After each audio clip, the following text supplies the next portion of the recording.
হচ্ছে আমাদের নীতি নৈতিকতা, নৈতিক চরিত্র আমাদের গঠন করতে হবে ইসলামের আদলে, ইসলামের আঙ্গিকে। রাসূল সাল্লাল্লাহু আলাইহি সাল্লাম যেমন ছিলেন সর্বকালের সর্বশ্রেষ্ঠ ব্যক্তিত্ব, ঠিক না? তাহলে রাসূল সাল্লাল্লাহু আলাইহি সাল্লামের আমরা কি উম্মত, কি বিশ্বাস করি? কে কে আমরা রাসূল সাল্লাল্লাহু আলাইহি সাল্লামের উম্মত? একটু হাতগুলো দেখাই। কে কে আমরা রাসূল সাল্লাল্লাহু আলাইহি সাল্লামের উম্মত দাবি করি? সবাই দাবি করি তো? আল্লাহ, আপনি আমার এই ভাইদের কে আপনি কবুল করেন, তাদেরকে আপনার হিদায়াতের রাস্তায় নিয়ে আসেন। আল্লাহুম্মা আমিন। আল্লাহ সুবহানাহু ওয়া তাআলা এই যুবক ভাইদের চরিত্র গঠনে আল্লাহ তাদেরকে আপনি সুযোগ করে দেন, তাদেরকে তৌফিক দান করুন, আমিন। তারা যেন এই মোবাইল নামক এই জিনিসের ভিতরে ভালোগুলা চর্চা করে। আজকে আপনাদের কাজ হবে মোবাইলের মধ্যে যত খারাপ কিছু অ্যাপস আছে, খারাপ যদি ফ্রেন্ড থেকে থাকে ফ্রেন্ড লিস্ট থেকে একে আউট করেন, খারাপ অ্যাপস থেকে একে ব্লক করেন, যদি কিছু খারাপ সেভ করা থাকে এগুলোকে ডিলিট করেন, আর ভালো কিছু হাদিসের অ্যাপস, কোরআনের অ্যাপস এগুলাকে ধারণ করেন, প্রতিদিন মুহূর্তে এগুলো চর্চা করেন। আমাদের জীবন হয়ে যাবে স্বর্ণের মতো, সেই স্বর্ণ যুগের মতো হয়ে যাবে ইনশাআল্লাহ। চেষ্টা তো করব ইনশাআল্লাহ। আল্লাহ কবুল করুন, আল্লাহুম্মা আমিন।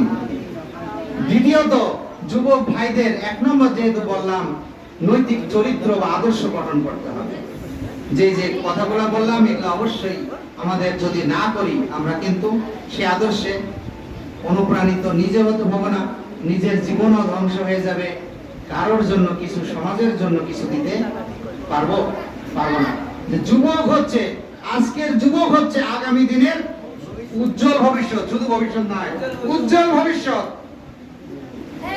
দি গ্ল্যারি ফিউচার, উজ্জ্বল ভবিষ্যৎ।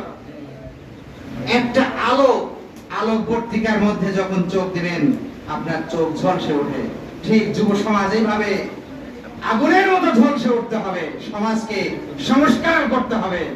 তাইলে মোবাইলে যেভাবে ব্যবহার করবেন এইভাবে, খারাপ দিকে নয়।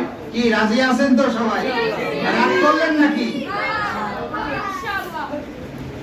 আমি তো অন্তত আপনাদের ভালো কিছু কামনা করতেছি, আমি কিন্তু ভালো চাচ্ছি।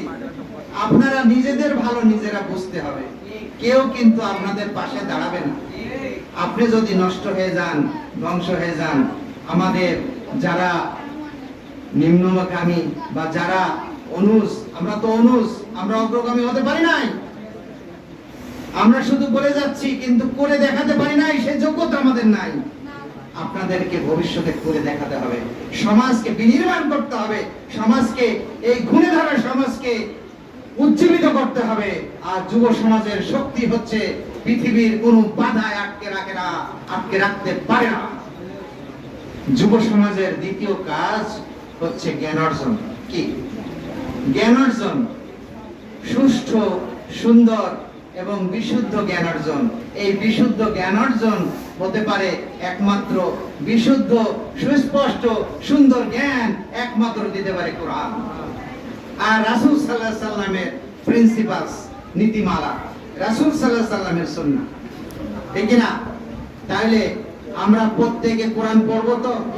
যারা এখনো না পড়তে পারি তারা চেষ্টা করব তো?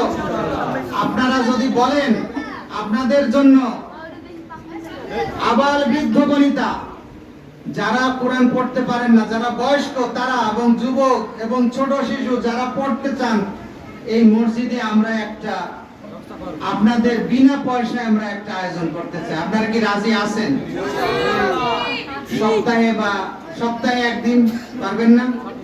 হ্যাঁ, যারা যারা চান একটা রেজিস্টার খাতা রবিউল আনবেন, বা রেজিস্টার খাতায় এনাদের নাম লেখাই যাবেন আপনারা, যারা যারা চান। তারপরে অন্তত 5-7 জন 10 জন হইলে আমরা শুরু করে দেব। আপনাদেরকে আলিফ বাতাসে থেকে ইনশাআল্লাহ শুরু করে দেবেন। এটা প্রয়োজন আছে কিনা?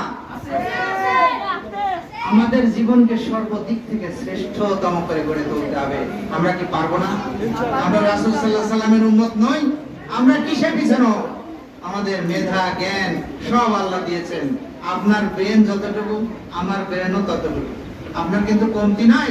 আপনি বলতে পারেন যে আমার এই কাজ করতে পারি না, আমি বুঝতে পারি না, এটা ভুল। তোমাকে চেষ্টা করতে হবে, চেষ্টা করতে হবে। আপনি যদি জানেন, না জানেন, যারা জানে তাদের কাছ থেকে জ্ঞানটা অর্জন করে নিতে হবে। হ্যাঁ,